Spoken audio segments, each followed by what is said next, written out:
बोलो एकादशी मैया की जय। आषाढ़ शुक्ल देव सयानी एकादशी। अब जो एकादशी आवत का उतरते पाकी जो देव सोनी आज देव सो जाएंगे और 4 महीना तक ब्याह शादी और वैसे कर्म पूजा पाठ तो जितना ज्यादा हो उतना करना चाहिए चतुर्मास में। मगर ब्याहें शादियाँ मुंडन जे काम गृह प्रवेश है इन जे काम वर्जित होते हैं। इन काम ने बहुत से गृह बनाए को मुहूर्त होता है जिन काम ना फिर होता ही। जहाँ में कछु महीना एक सावन का महीना ऐसा है कि जहाँ सावन के महीना में और उधर कार्तिक के महीना 2 महीने में गृह प्रवेश कर जाता है और गृह की नींव निर्माण करो जाता है। मगर भादो क्वार इन 2 महीने में ना करो जाता, 9 महीने में ना करना चाहिए। श्री कृष्ण बोले भगवान बोले हे धर्मात्माओं मैं श्रेष्ठ युधिष्ठिर आषाढ़ मास के शुक्ल पक्ष की एकादशी का नाम देवशयानी है। ब्रह्मा जी ने नारद से कहा था आज के दिन भगवान विष्णु को शयन कराया जाता है। आज विष्णु भगवान सोंगे और भोले बाबा तक कह देंगे कि अब 4 महीना तक तुम सृष्टि समारोह तो जाओ या भोले बाबा अब ज्यादा पूजे जाएंगे और वो शयन करेंगे। शयन का मतलब जिनाए कि विष्णु भगवान सो जाएंगे उन्हें कोई सलनाथ। विष्णु भगवान भ्रमण करेंगे कौन क्या कर रहा है। 4 महीने में जो चतुर्मास को पालन है चाहे कैसो कौन से नियम तय कर रहा है। जो पूजा पाठ कर रहा है विष्णु भगवान देखेंगे बाकी अलग अलग उनकी नीति है और जो व्यवचार में लगा बाकी अलग नीति है। जो भाई झूठ सांच में पेट भरने में लगा बाकी अलग नीति है। कोई हम बार है कि बस माँ भागे आए माँ सूदो कर दो माँ भागे आए माँ सूदो कर दो कहूँ तो साड़ी सूदी कर ली और उधर सेला सूदो कर लो कौए देख रहे हो हम तो यही आवत है। बोल बंसी हरे की जय। नारद से कहा था आज के दिन भगवान विष्णु शयन कराया जाता है। कार्तिक शुक्ला एकादशी को जगाते हैं जो देवठान की अभी बापू जगाया जावे हो। चातुर्मास का व्रत इस आज के दिनाते 4 महीना को व्रत रखो जाता है। अब कोई जरूरी ना है कछु व्रत रख लो जय व्रत रख लो कि हम झूठ ना बोलेंगे या जी व्रत रख लो कि हम भोले जी नित्य इतने बजे नभाएंगे ना लेट होंगे ना सब। चाहे तुम वैसे ही मुँह धोए के नभाओ पर एक टाइम बनाओ।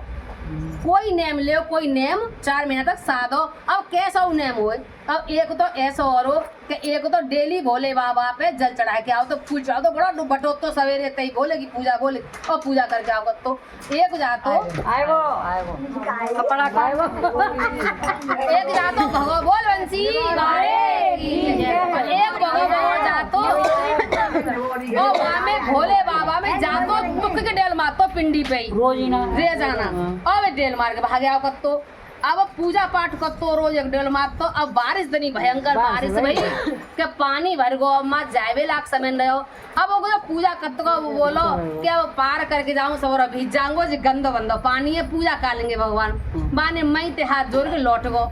अब दूसरा भाई बोलो कि अब वो बोलो कि मोह का है वो तो डेली तो मानना हो आने तो क्योंकि मारो डेल एको न लगो फिर दूसरा भजोगा दूसरा लायो डेल अब वो मारो अब वो नेक नीचे रहेगा को मारना वो बोले की पिंडी पे ऊपर ही फिर वो तीसरा लायो डेल ईट को जितो पहुंचेगो और वाने वो नेक पानी में घुसगो तो ऊपर कर लो वाने पजम्मा के यहाँ पे घुसना पहुंच गो नेक और घुस के वाने फिर मारो और बोले जी में कड़क जैसे डेल लगो और बोले जी प्रकट है गए बोल बोले बाबा की जय। अब भोले बाबा बातें बोले कि जो पूजा नेक कष्ट दुख पाए के छोड़ दे वाने वो तो रहेगो आदो पुण्यात्मा वो तो आदो है भगत और जाका उन्हें भगत में भगत ही छोड़ी ना रहो बोल पजम्मा ऊपर करके पानी में तुम्हारा नेम तो निभायो तो वो भगत पूरा तो भगवान भाई वरदान देवे लग गए जावे तो जिना भगवान कह रहे कि ज्यादा तुम नियम धर्म में घुसो कोई नेम एक ले लो तो भगवान को इतनो में जाप करना सुबह शाम को सोवती बार जब सो बिस्तर में तो कह दो अब मोते कछु मत कहो मोर नहीं दे सो जान दो और सोवत तो कोई मंत्र को जाप कर दो राम राम को जाप करो कृष्ण कृष्ण को जाप करो ओम नमः शिवाय को जो तुम्हें अच्छे लगता है जो तुम्हें इनके भगवान से प्रीति है उन्हीं को सोवत जाप करते सोओगे तो सवेरे उठोगे तुम जाप में ही उठोगे। बोल बंसी वारे की जय। एकादशी के प्रभाव से जो मनुष्य ब्रह्मचर्य का पालन कर चतुर्मास का व्रत करते हैं वह विष्णु भगवान को प्रिय हैं।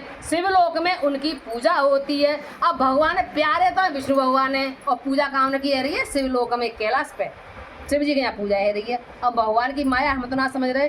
सब देवता उन्हें नमस्कार करते हैं। चंद्रायणी कठिन व्रत भी इसी चतुर्मास से के व्रती को समाप्ति के समय करना चाहिए। चंद्रायणी व्रत कोई जाने कैसे होता है? चंद्रायणी व्रत कहते हैं कि पूर्णमासी के दिना व्रत उठो, तो 1 महीना का व्रत होता है। तो पूर्णमासी का पूरी भरपेट खाना खा लो। और दूसरा ना जैसे चंदा घट का ऐसे ऐसे खाने कम करतांगे। और जैसे अमावस्या के दिन बिल्कुल जल फल कछु न लेंगे, जैसे टुकड़ा टुकड़ा कम करते जाता है। एकादशी ते अन्न मतलब नाव के समान रह जाता है। और फिर पड़वा को चंदा निकलती ना है। 2 को नेक के नोट होता है, नेक टुकड़ा खाते हैं। फिर 3 को फिर नेक बढ़ा, फिर टुकड़ा बढ़ा बच जाता है। और फिर अमावस्या को निराहार रह के पूर्णमासी को फिर पूर्ण भोजन करता है। वो होता है चंद्रायण व्रत। जैसे चंद्र बढ़त का है ऐसे बढ़ाना भोजन, और चंद्र घटत का ऐसे भोजन को घटाना, वो चंद्रायण व्रत बोला जाता है। ब्राह्मणों को भोजन दक्षिणा में प्रसन्न करे। व्रती को समाप्ति के समय करना चाहिए। ब्राह्मणों को भोजन दक्षिणा से प्रसन्न करें। गौओं का दान कर सकें तो उत्तम है, नहीं तो गर्म वस्त्र का दान अवश्य करें। और तिल के साथ मिलाकर जो स्वर्ण दान करते हैं वह भोग मोक्ष दोनों प्राप्त करते हैं। गरीबों के लिए गोपी चंदन के दान से भगवान प्रसन्न होते हैं। हल्दी के दान से गौरी शंकर जी प्रसन्न होते हैं। और चांदी के पात्र में रखकर हल्दी का दान देना बामन भगवान की प्रसन्नता के लिए। अब बामन भगवान तो वो ये कि छोटे से बन के आए गए का है, तो वो प्रश्न रह जाता है। ब्राह्मणों को दही चावल का भोजन कराना चाहिए। चतुर्मास में जो 1 बार भोजन करते हैं वह स्वर्ग को जाते हैं। इस व्रत में जो तथा चावल इत्यादि गरीबों को खिलाते हैं वह स्वर्ग को जाते हैं। अब एकादशी के महात्म की कथा सुनाता हूँ। अब तक तो नेम बताए हो, चतुर्मास का व्रत नेम कैसे करना चाहिए, अब बता रहा है कथा भगवान। कथा सुनाएंगे अब एकादशी के महात्म की कथा पौराणिक कहता हूँ। सूर्य वंश में मानधाता राजा प्रसिद्ध सत्यवादी अयोध्यापुरी में राज करते थे। एक समय उनके राज में अकाल पड़ गया। प्रजा दुखी होकर भूख से मरने लगी। हवनाद शुभ कर्म बंद हो गए। राजा को कष्ट हुआ। इसी चिंता में राजा वन को चल पड़ा।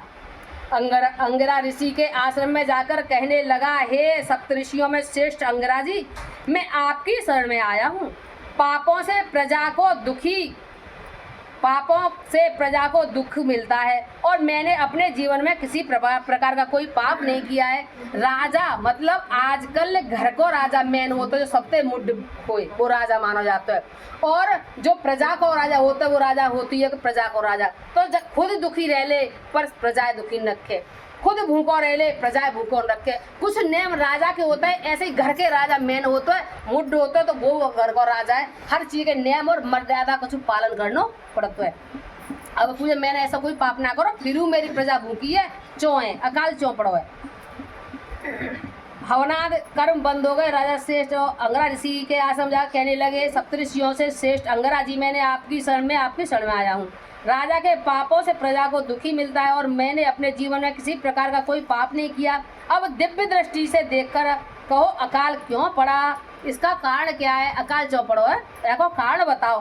तो पहले संतन पे महात्मन पे दिव्य दृष्टि होती।